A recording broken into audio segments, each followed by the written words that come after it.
नमस्कार, आप देख रहे हैं टीवी 24 नेटवर्क। मैं हूं आपके साथ पूनम यादव। बिहार में विधानसभा चुनाव की तारीख नजदीक आ रही है। चुनाव को देखते हुए लगातार सत्ता पक्ष और विपक्ष अपनी तैयारियों में जुटा हुआ है। दरअसल इस बार का बिहार विधानसभा चुनाव राजनीतिक दृष्टि से बेहद अहम माना जा रहा है, क्योंकि बीजेपी जेडीयू की अगुवाई वाला एनडीए और आरजेडी कांग्रेस वाला गठबंधन आमने सामने हैं। इसी बीच महागठबंधन की मतदाता अधिकार यात्रा के बाद अब आरजेडी बिहार अधिकार यात्रा निकाल रही है। तेजस्वी यादव आज यानी मंगलवार को जहानाबाद से बिहार अधिकार यात्रा का आगाज करने जा रहे हैं। इस यात्रा को आरजेडी ने विधानसभा चुनाव को ध्यान में रखते हुए तैयारियां की हैं। इस यात्रा के जरिए तेजस्वी यादव 5 दिनों में 10 जिलों की सियासी जमीन को समझने की कोशिश करेंगे।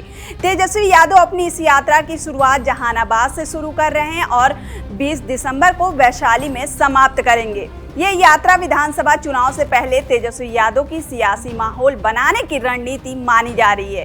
तेजस्वी यादव 16 सितंबर की सुबह यानी आज 9 बजे पटना के 10 सर्कुलर रोड स्थित आवास से जहानाबाद के लिए प्रस्थान सड़क मार्ग से यात्रा शुरू करेंगे।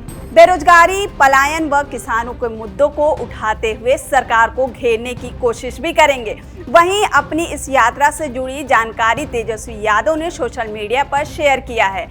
उसमें वीडियो के माध्यम से तेजस्वी यादव ये कह रहे हैं कि वोटर अधिकार यात्रा के बाद एक नए संकल्प के साथ बिहार को बेहतर बनाने के लिए हमारे साथ बिहार अधिकार यात्रा में शामिल होइए। 16 सितंबर से इसकी शुरुआत होगी। ये सिर्फ तेजस्वी यादव की यात्रा नहीं, यह बेरोजगार नौजवानों की यात्रा है, ये पलायन को रोकने की यात्रा है, यह किसानों की मेहनत और सम्मान की यात्रा है, यह माँ बहनों की सुरक्षा और अधिकार की यात्रा है, गरीब वंचित शोषित के आरक्षण की यात्रा है, यह बिहार में बेहतर शिक्षा और स्वास्थ्य व्यवस्था बनाने की यात्रा है, ये बिहार में चौमुखी विकास, उद्योग और धंधे लगाने की यात्रा है। तो आइए तेजस्वी के साथ कदम से कदम मिलाइए और बनाइए बेहतर बिहार। आपको बताते चले कि बिहार विधानसभा चुनाव को देखते हुए आरजेडी ने तेजस्वी की यात्रा का रणनीति बहुत ही सोच समझकर तैयार किया है, क्योंकि इस यात्रा में सियासी दांव छुपा हुआ है। तेजस्वी अपनी इस 5 दिन की बिहार यात्रा में 10 जिलों की 66 विधानसभा सीटों को साधने की कोशिश करते हुए नजर आएंगे, जो राज्य की कुल 242 सीटों का 27% है। आपको बता दें कि इस यात्रा के दौरान तेजस्वी कौन कौन जिले का दौरा करेंगे।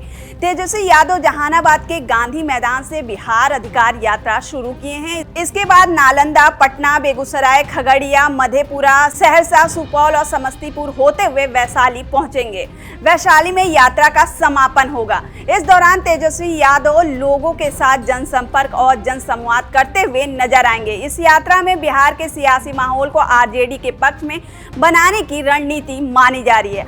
आरजेडी की ये यात्रा सबसे अलग और सबसे खास होने वाली है, क्योंकि राहुल गांधी की वोटर अधिकार यात्रा में महागठबंधन के सभी दल शामिल थे, लेकिन तेजस्वी यादव की इस यात्रा में सिर्फ आरजेडी की ही यात्रा है। इसमें राहुल गांधी का या विपक्ष का कोई अन्य नेता शामिल नहीं हुआ है। इस यात्रा पर आरजेडी का कहना है कि ये यात्रा जनता को उनका अधिकार दिलाने की दिशा में एक बड़ा कदम है। ऐसे में सवाल उठ रहा है कि क्या तेजस्वी यादव कांग्रेस से नाराज हैं? कांग्रेस और आरजेडी के बीच के विवाद की बात की पुष्टि इस बात से भी होती है कि सीट बंटवारे को लेकर कांग्रेस और आरजेडी में तनातनी की खबरें सामने आ रही हैं। सूत्रों से मिली जानकारी के अनुसार कांग्रेस करीब 70 सीटों की मांग कर रही है। इसके साथ ही कांग्रेस ने अपने उप मुख्यमंत्री पद की भी नई शर्त रख दी है, जिसके वजह से ये यात्रा कांग्रेस के साथ गठबंधन में दरार की ओर भी इशारा कर रही है। वहीं अगर बात करें कांग्रेस की 2020 चुनाव की, तो कांग्रेस 70 सीटों पर चुनाव लड़ी थी। उस दौरान 19 सीटों पर जीत हासिल हुई थी। वहीं इस बार भी कांग्रेस 70 सीटों की मांग कर रही है। फिलहाल के लिए इतना ही। ये वीडियो आपको कैसी लगी हमें कमेंट कर जरूर बताएं। लाइक और सब्सक्राइब करना ना भूलें।